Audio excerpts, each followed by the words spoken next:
ignore race when it comes to admissions. The move reverses an Obama-era guideline that was meant to improve diversity on campuses. Joining me now to discuss the decision is Young Voices contributor and current college student Brad Polumbo. Thanks for Brad, having me on. You got it. So tell me, kill diversity? No, I think that absolutely not. But I think that the Trump administration was right to instruct colleges that they shouldn't be using race in their admissions process. You know, affirmative action had noble intentions, and it may have been necessary at one point in time.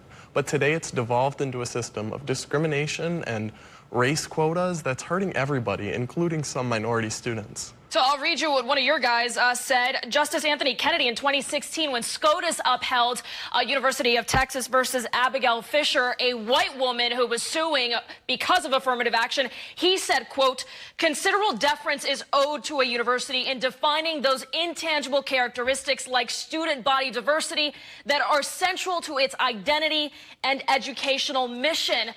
So we all go to college, all white men? No mission there? I mean, the point of going to school is to educate upon all different topics that you and I probably have no knowledge of, being instructed by different people from different paths of life.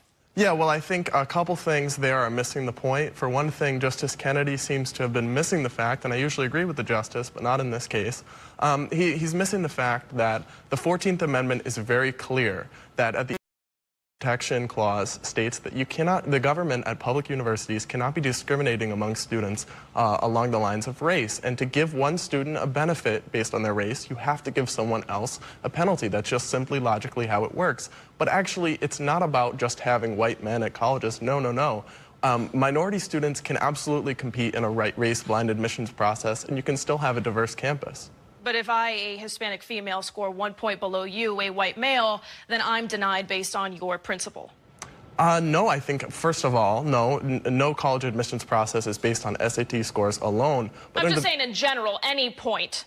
Because you have a rubric that is very abstract and you're not really defining what you want for admission purposes. No, I think that the academic profile of students is what should be considered in their admissions process, right? So my race should not be a factor, your race should not be a factor, and no one's race should be. I think that's unconstitutional, and I think it's ill-advised. You know, and at a race-blind university, you can still have tremendous diversity, and diversity is a good thing. The University of Texas passed a merit-based policy where the top 10% students in every high school graduating class, they would get admitted automatically. Then they saw huge increases in Hispanic and black enrollment. So minority students So they were enrolling because they saw that this can't... Wait a second, run back.